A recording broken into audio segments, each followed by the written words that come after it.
Hello दोस्तों, स्वागत है आपका। मैं हूं मनीष भारद्वाज। दोस्तों, स्टैटिस्टिक्स शुरू कर रहे हैं। 11th क्लास की बुक है। इंट्रोडक्शन चैप्टर आज करेंगे।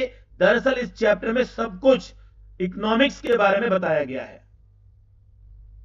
तो दोस्तों, महिलाएं सुबह से लेकर शाम तक काम करती हैं। छोटे से छोटा काम, बड़े से बड़ा काम करती हैं। पूरे घर को मैनेज करती हैं। लिमिटेड रिसोर्सेज में घर चलाती हैं। पहले के जमाने में इसे ही कहा जाता था इकोनॉमिक्स। इकोनॉमिक्स का मतलब होता था कि लिमिटेड रिसोर्सेज में घर को मैनेज करना।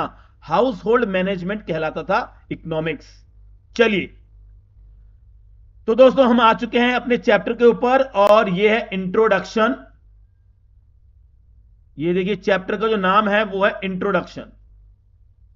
ये 11th क्लास की इकोनॉमिक्स का पहला चैप्टर है।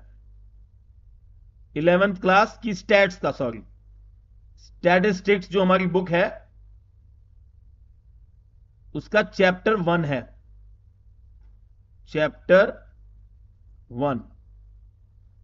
तो देखिए, सबसे पहले बात करते हैं origin of the word economics. Economics शब्द कहां से आया? तो देखिए, इकोनॉमिक्स जो शब्द आया है वो इंग्लिश में जो ये वर्ड आया है वो ग्रीक लैंग्वेज है उससे आया है।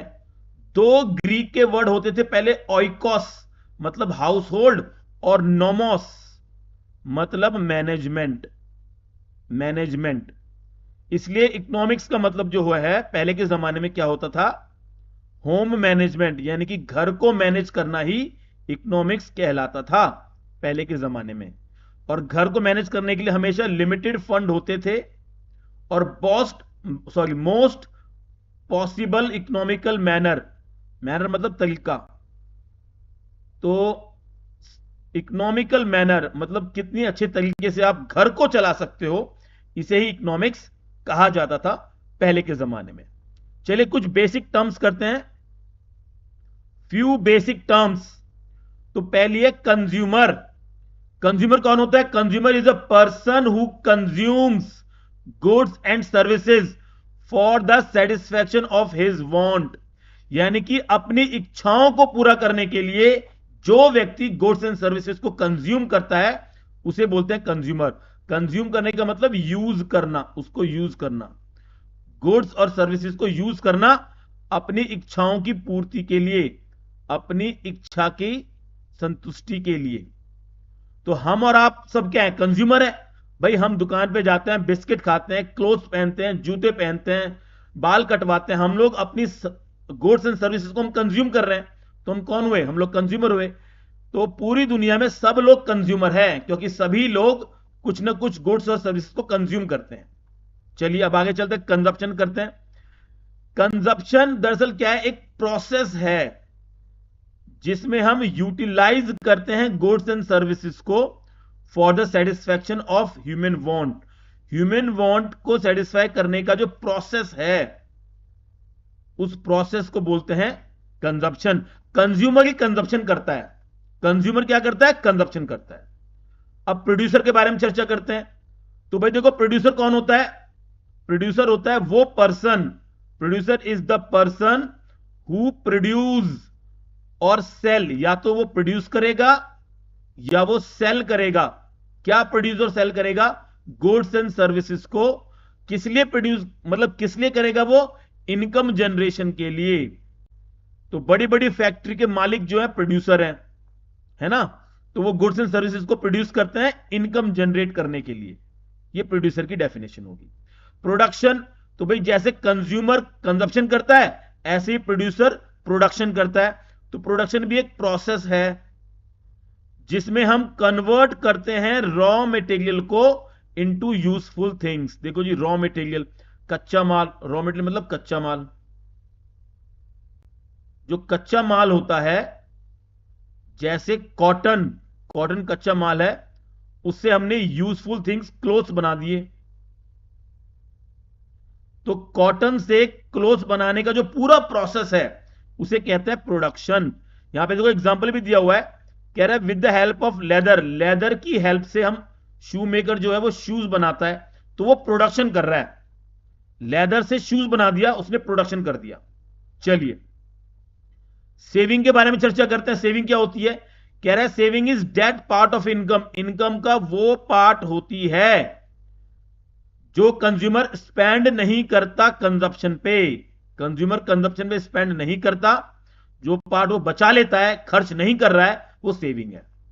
इन्वेस्टमेंट की बात करें तो इन्वेस्टमेंट भी एक प्रकार का खर्चा ही होता है जो प्रोड्यूसर करता है, प्रोड्यूसर करता है purchase of asset which help to generate income, मतलब मशीनों पर किया गया खर्चा।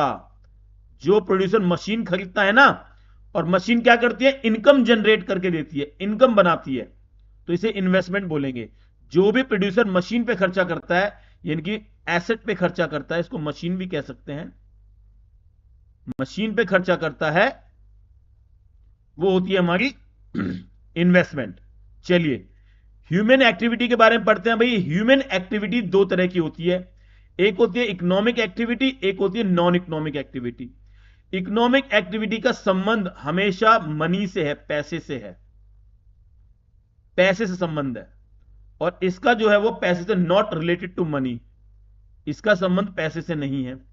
यानी कि ऐसी कोई भी एक्टिविटी जो पैसे के लिए की जा रही है वो इकोनॉमिक एक्टिविटी है, और जो फ्री में की जा रही है वो नॉन इकोनॉमिक एक्टिविटी है। चलिए थोड़ा डिटेल में पढ़ते हैं बेटा इसको।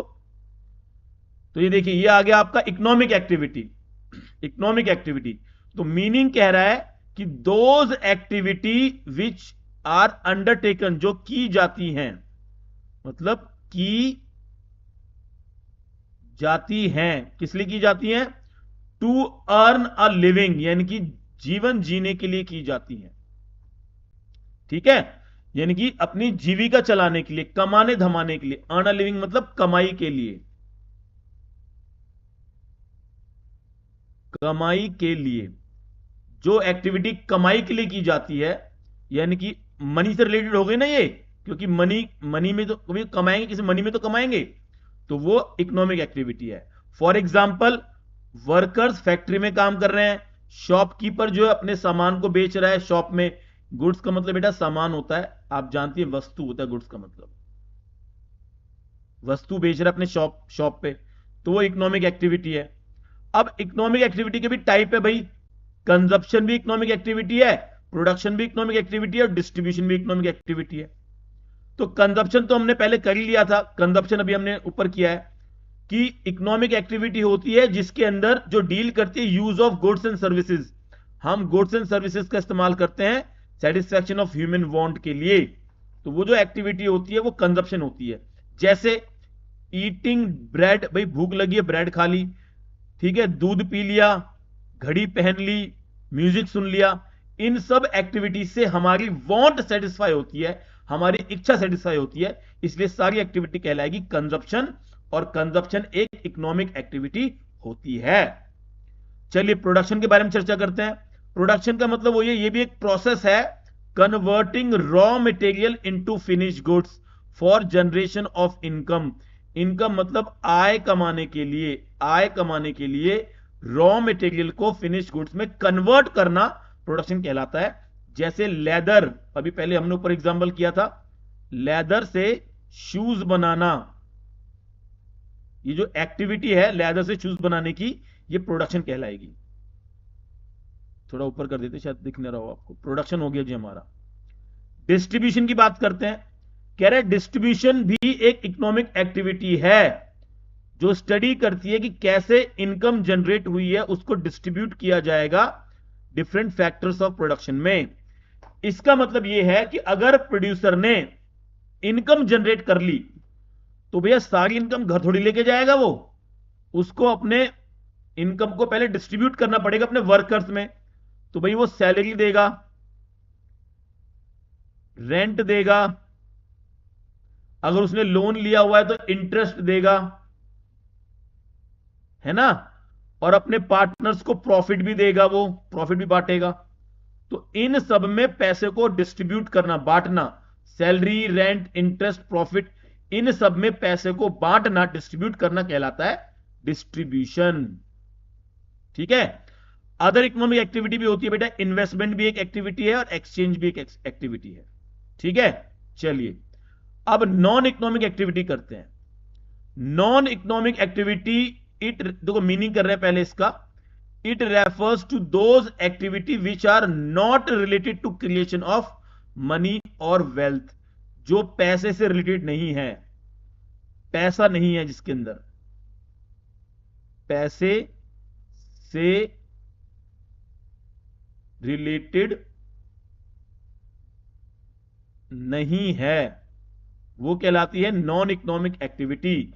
रिवॉर्ड, इसके अंदर भाई कोई एक्सपेक्टेशन नहीं है, no expectation of monetary reward, आप कोई उम्मीद नहीं कर सकते कि आपको पैसा मिलेगा, ये एक्टिविटी में पैसे की उम्मीद नहीं होती है। For example, housewife cooking food for her family, teacher teaching his own son, अपने बच्चे को टीचर पढ़ा रहा है, हाउसवाइफ घर में फैमिली के लिए खाना बना रही है, तो इन एक्टिविटी में पैसा इन्वॉल्व नहीं है, तो इसलिए ये नॉन इकोनॉमिक एक्टिविटी कहलाएंगी। कुछ और एग्जांपल देखते बेटा इनका। चैरिटेबल एक्टिविटी होती है जैसे blood donation camp, free education, ये नॉन इकोनॉमिक एक्टिविटी है। सोशल एक्टिविटी होती है, पार्टी अटेंड करना, गेट टुगेदर करना, ये नॉन इकोनॉमिक एक्टिविटी है। पॉलिटिकल एक्टिविटी होती है, वोट डालना, वोट डालने के पैसे थोड़ी मिलते हैं हमको, वो पॉलिटिकल एक्टिविटी है, वो फ्री ऑफ कॉस्ट की जाती है, अपनी ड्यूटी है वो तो करनी चाहिए, कास्टिंग वोट्स। रिलीजियस एक्टिविटी है, प्रेइंग टू गॉड, ये सब के सब क्या है, non economic activity, non economic activities हैं सारी की सारी। इन सब से हमें कोई भी पैसा या कोई भी मॉनेटरी रिवॉर्ड नहीं मिलता, इसलिए ये नॉन इकोनॉमिक एक्टिविटी है। चलिए बेटा आगे चलते हैं, हम लोग चैप्टर को आगे बढ़ाते हैं। अब देखिए बेटा आ रहा है आपका डेफिनेशन ऑफ इकोनॉमिक्स। ये देखिए यही तो है पूरे चैप्टर का क्रक्स, यही है, यानी कि इस पूरे चैप्टर में कहीं भी स्टैट की बात ही नहीं है, सब कुछ इकोनॉमिक्स की बात की गई है। तो देखिए पहली डेफिनेशन है वेल्थ डेफिनेशन, दूसरी डेफिनेशन है वेलफेयर डेफिनेशन। ये अलग अलग लोगों ने अलग अलग डेफिनेशन दी इकोनॉमिक्स की, ये सब पढ़नी पड़ेगी। स्कैरसिटी डेफिनेशन और ग्रोथ डेफिनेशन, ये डेफिनेशन हैं इकोनॉमिक्स की। तो पहली डेफिनेशन कर रहे हैं वेल्थ डेफिनेशन कर रहे हैं, वेल्थ डेफिनेशन। तो भाई किसने दी थी, एडम स्मिथ एक भाई साहब थे, उन्होंने ये डेफिनेशन दी थी, एडम स्मिथ, इन्होंने ये डेफिनेशन दी थी। इनके हिसाब से क्या है इकोनॉमिक्स, ये कहते हैं economics is a science of wealth, बस एक लाइन की डेफिनेशन है, economics is a science of wealth. Wealth मतलब धन संपत्ति, धन पैसा, यानी कि पैसा कमाने की जो साइंस है वो इकोनॉमिक्स है। एडम स्मिथ सिंपल सी बात ये कह देते हैं। अच्छा, ऑर्डिनरी लैंग्वेज में, एक आम भाषा में वेल्थ का मतलब होता है मनी, मतलब पैसा, धन संपत्ति, पैसा है। लेकिन इकोनॉमिक्स में जो वेल्थ का मतलब है वो है दोज गुड्स, ऐसे goods which satisfy human want, जो ह्यूमन वांट को सेटिस्फाई कर दे, ऐसे गुड्स को बोलते हैं हम वेल्थ। जैसे देखो, आप देखो कुछ भी मान लो, आप ब्रेड मान लो, ब्रेड आपकी वांट को सेटिस्फाई करती है, मिल्क आपकी वांट को सेटिस्फाई करता है ना, पेन आपकी वांट को सेटिस्फाई करता है, क्लोथ्स आपकी वांट को सेटिस्फाई करता है। तो ये सारे गुड्स हैं, ब्रेड, मिल्क, पेन, क्लोथ वगैरह, ये सब है वेल्थ। इन सबको क्या बोलेंगे हम, वेल्थ बोलेंगे इन सबको, यही वेल्थ है, ठीक है। चलिए, तो देखिए एडम स्मिथ जो था मेनली इंटरेस्टेड था कि सभी नेशन की वेल्थ को कैसे इंक्रीज किया जाए, इसका संबंध सिर्फ वेल्थ से था कि भैया गुड्स का प्रोडक्शन बढ़ाना है, किसी भी तरीके से गुड्स का प्रोडक्शन बढ़ाना है। अगर गुड्स का प्रोडक्शन बढ़ गया तो देश की वेल्थ क्रिएट हो गई, ये इनका मतलब था एडम स्मिथ का, ठीक है। अब देखिए इस डेफिनेशन की काफी सारी आलोचना भी हुई, आलोचना तो भाई होगी इसकी। तो पहली आलोचना यह थी कि इसने इतना इंपॉर्टेंस दे दिया मटेरियल वेल्थ को कि बस गुड्स बनने चाहिए, वेलफेयर को इग्नोर किया, मॉरल वैल्यूज को इग्नोर किया।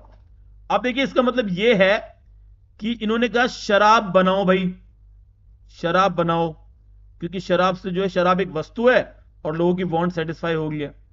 गुटखा बनाओ भाई, गुटखा बनाओ, इनको कोई दिक्कत नहीं है। सिगरेट बनाओ, क्योंकि ये सब इंसान की तलब को, जो उसके अंदर की इच्छा है, उसको संतुष्ट करती हैं। तो ये इनको वेलफेयर से संबंध नहीं है। अब देखो, ये शराब गुटखा सिगरेट बनाने से वेलफेयर तो नहीं हो रहा है, लेकिन इनको वेलफेयर से मतलब नहीं है। ये कह रहे हैं कि बस मॉरल वैल्यू से कोई मतलब नहीं है, समाज जाए गड्ढे में, लोग दारू पी के पड़े रहे नाले में, इन्हें कोई मतलब नहीं है। जिंदगी खराब हो जाए लोगों की, इन्हें कोई मतलब नहीं है। इनका मतलब तो बस ये है कि बस गुड्स को प्रोड्यूस करना है और जनता को बेचना है, ये मतलब है इनका। तो ये इनकी सबसे बड़ी क्रिटिसिज्म थी कि इन्होंने वेल्थ पर बहुत ज्यादा फोकस कर दिया, बहुत फोकस कर दिया वेल्थ के ऊपर। और इन्होंने एक काम क्या किया, इन्होंने सर्विसेज को इग्नोर किया। भाई सर्विसेज भी तो वेल्थ क्रिएट करती हैं। जैसे टीचर की सर्विस हो गई, सीए की सर्विस हो गई, टीचर हो गया, सीए की सर्विसेज हो गई, है ना। उसके अलावा देखो नाई होता है, बार्बर होता है, उसकी सर्विस हो गई, एटसेट्रा। इन सब की जो सर्विसेज हैं उसको इग्नोर कर दिया, केवल गुड्स के बारे में चर्चा की इसने। एडम स्मिथ ने only talked about goods, only talked about goods, केवल गुड्स के बारे में चर्चा की इसने, एडम स्मिथ ने। तो इसकी आलोचना है। अब देखिए भाई, क्योंकि एडम स्मिथ ने सबसे पहले वेल्थ डेफिनेशन दी थी इकोनॉमिक्स की, इसलिए इसके बारे में थोड़ा बहुत आपको पढ़ना पड़ेगा। Basic facts about Adam Smith. तो भाई साहब कौन थे? स्कॉटिश फिलोसोफर थे, स्कॉटलैंड के थे, स्कॉटलैंड के थे भाई साहब।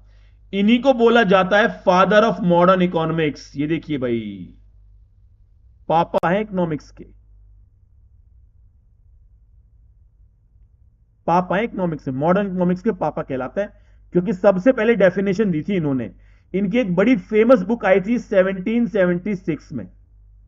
ये बहुत इंपॉर्टेंट ईयर है बेटा, इसी साल यूएसए को फ्रीडम मिली थी, यूएसए को फ्रीडम इसी साल मिली थी 1776 में। तो इस वक्त उनकी बड़ी बुक आई थी, उसकी बुक का नाम देखो ये रहा, an inquiry into the nature and causes of wealth of a nation. काफी बड़ा बड़ा नाम है बुक का, और इसको बहुत ही पॉपुलर नेम इसका जो है वेल्थ ऑफ अ नेशन बोलते हैं इसको। बेटा ये इंपॉर्टेंट है, ये काफी इंपॉर्टेंट है, कई बार ये सवाल पूछा जाता है पेपर के अंदर, यहां से बहुत सवाल बन जाते हैं, ठीक है। तो ये बेसिक फैक्ट्स हो गए एडम स्मिथ के बारे में। अब हम करेंगे वेलफेयर डेफिनेशन। वेलफेयर का मतलब होता है बेटा भलाई, भलाई, भलाई, सुख कह सकते हो। खू क्यों लिख रहा हूं मैं?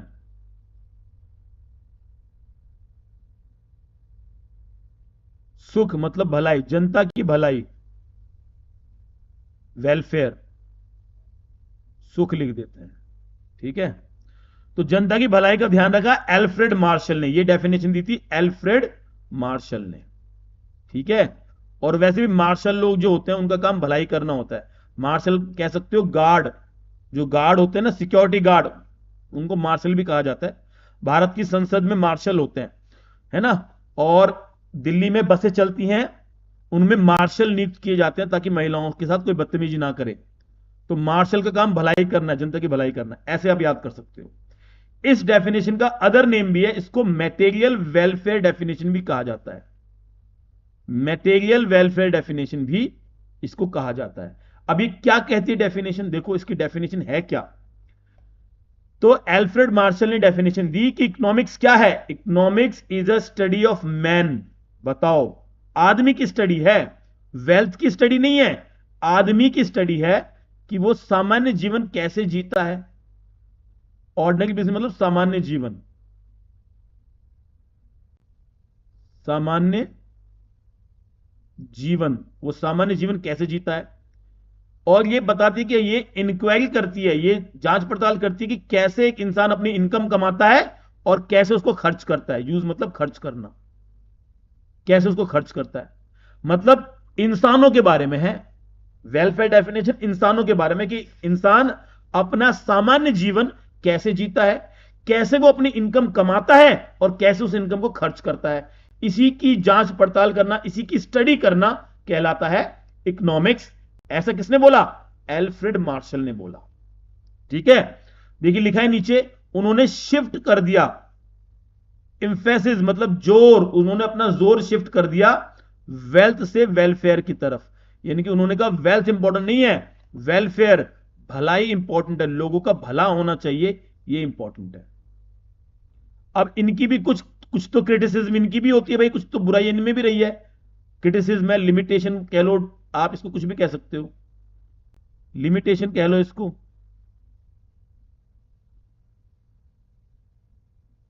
तो भाई ही ऑल्सो इग्नोर सर्विसेज, इन्होंने भी सर्विसेज को इग्नोर किया। Only goods taken, only goods taken, केवल गुड्स को ही लिया, इनकी कमी थी, है ना। एक कमी ये थी कि वेलफेयर, जो ये बात बार बार वेलफेयर की बात कर रहे हैं, वेलफेयर को नाप थोड़ी सकते हैं हम कि कितना वेलफेयर हो गया, कि भैया हमने उस इंसान का 5 किलो वेलफेयर कर दिया। वेलफेयर को नापा नहीं जा सकता, इट इज नॉट मेजरेबल, नाप नहीं सकते, नाप नहीं सकते।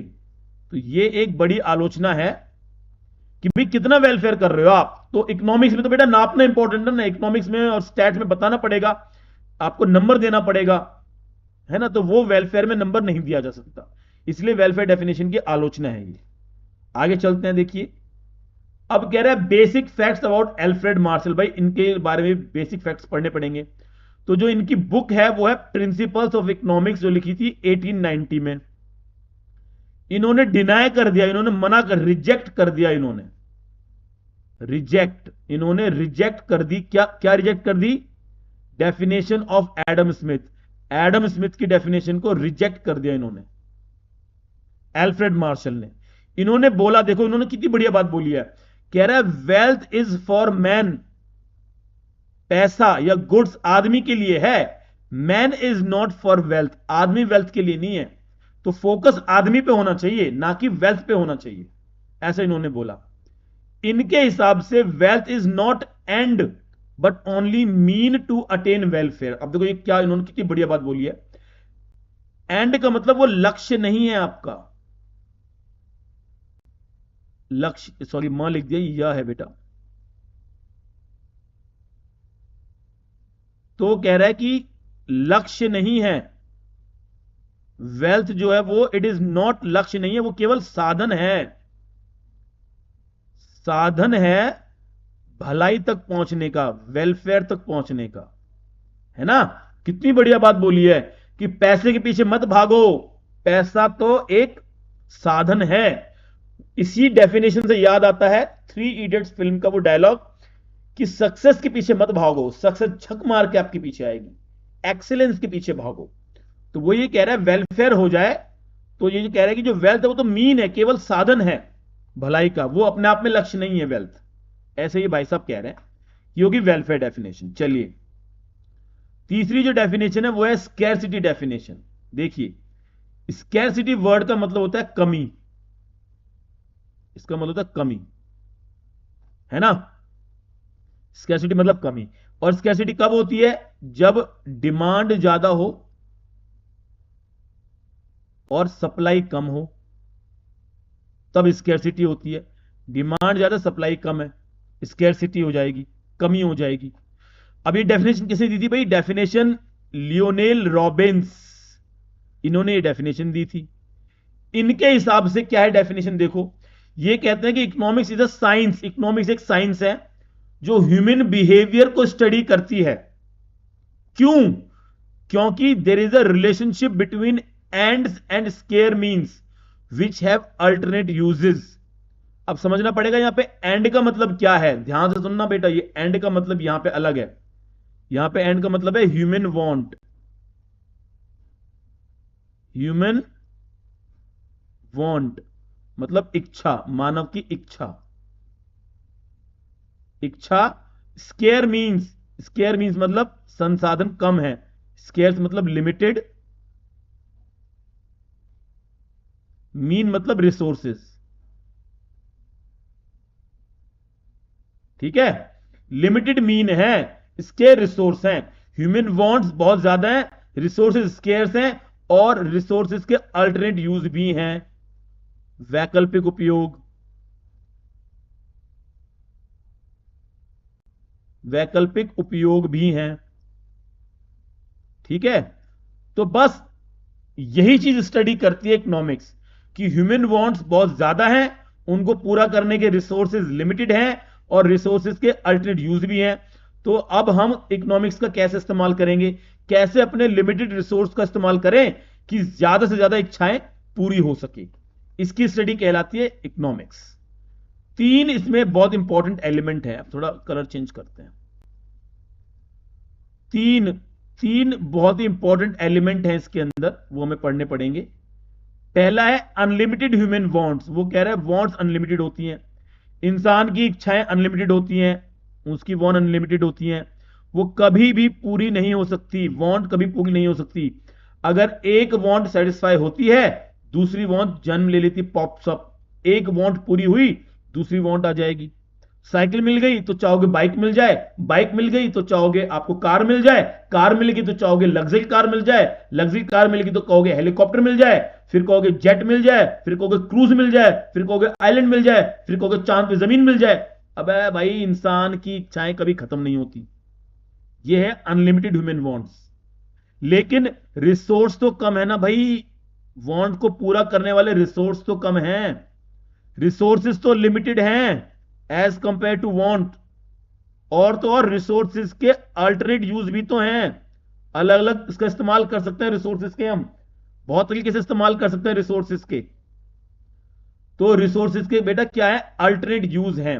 अच्छा, इसका एक एग्जांपल देता हूं मैं आपको अल्टरनेट यूज का, कि मान लीजिए आपके पास एक जमीन का टुकड़ा है, ये आपके पास एक लैंड है, पीस ऑफ लैंड है। अब इस लैंड पर आप स्कूल भी खोल सकते हो, आप इसमें प्लेग्राउंड भी बना सकते हो, आप इसमें लाइब्रेरी भी खोल सकते हो, आप इसमें भैंस पाल सकते हो, डेयरी भी खोल सकते हो, एटसेट्रा। बहुत सारे काम कर सकते हो, क्योंकि इस जमीन के टुकड़े पे सारे काम हो सकते हैं, है ना। तो अल्टरनेट यूज हो गया ना, बहुत सारे इस्तेमाल इसके हो सकते हैं। तो अब आपको चॉइस करनी पड़ेगी कि आप कौन सी वांट को पूरा करें, कौन सी वांट को छोड़ें। सारी वांट पूरी नहीं हो सकती, तो अब वांट में चॉइस करनी पड़ेगी, इसे बोलते हैं अल्टरनेट यूज।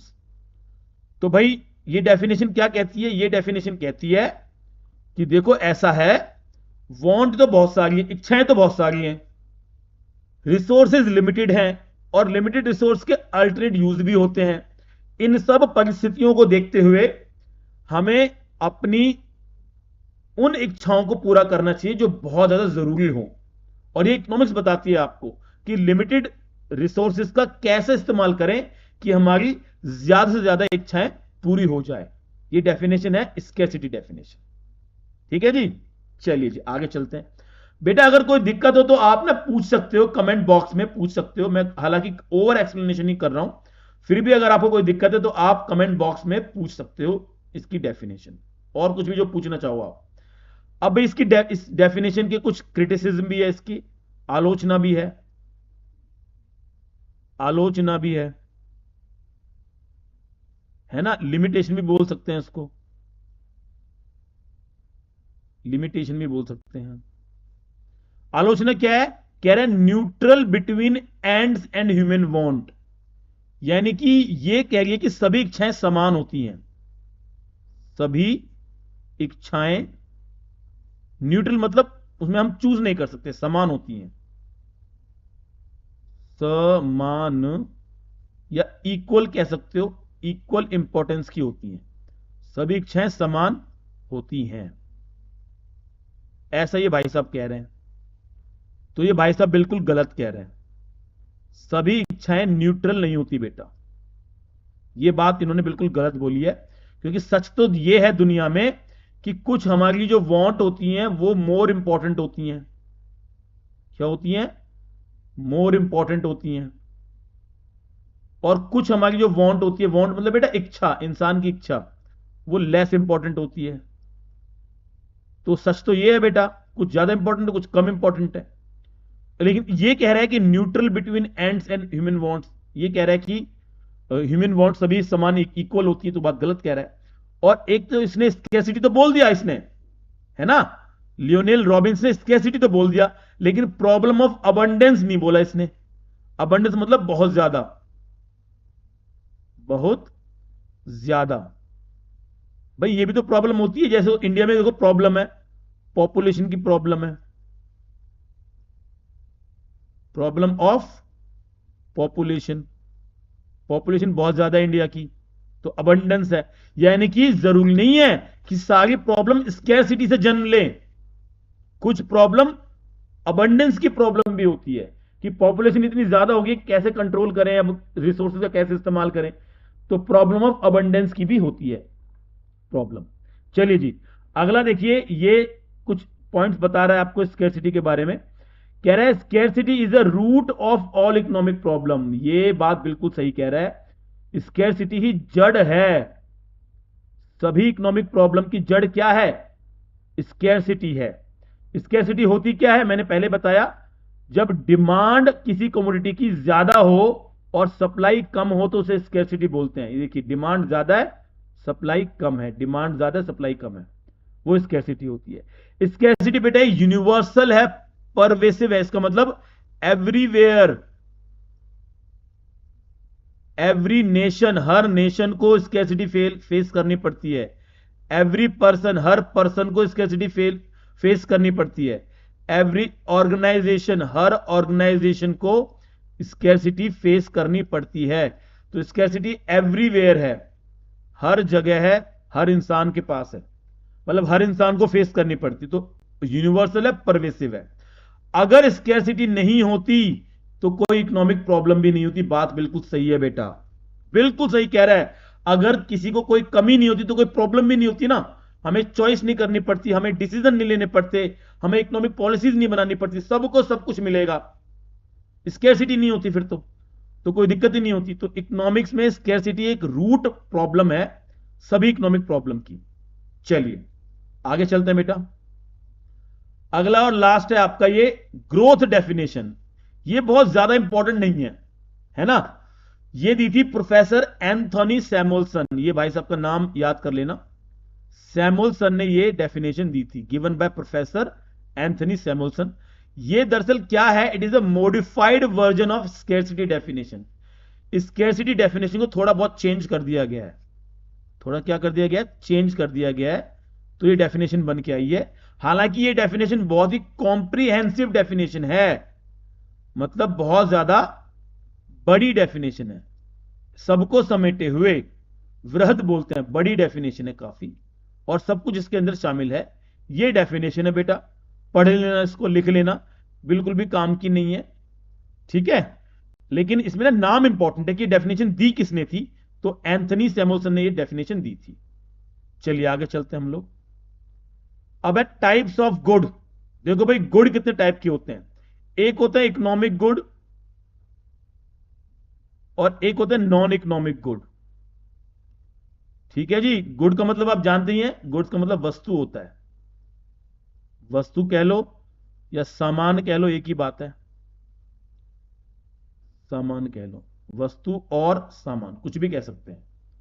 तो टाइप्स ऑफ गुड में वस्तु सामान आ गया, economic good non economic good इसके अंदर आ गए हैं।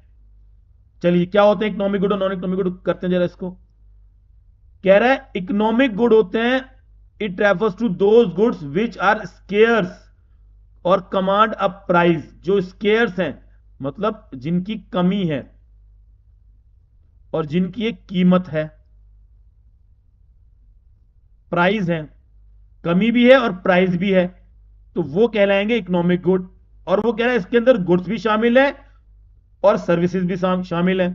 जैसे देखो वीट, एग्जांपल दे रहा है आपको, वीट फ्री में नहीं मिलता, पैसे मिलता है, क्लोथ पैसे मिलता है, कार पैसे मिलती है, फर्नीचर पैसे मिलता है, बुक पैसे मिलती है।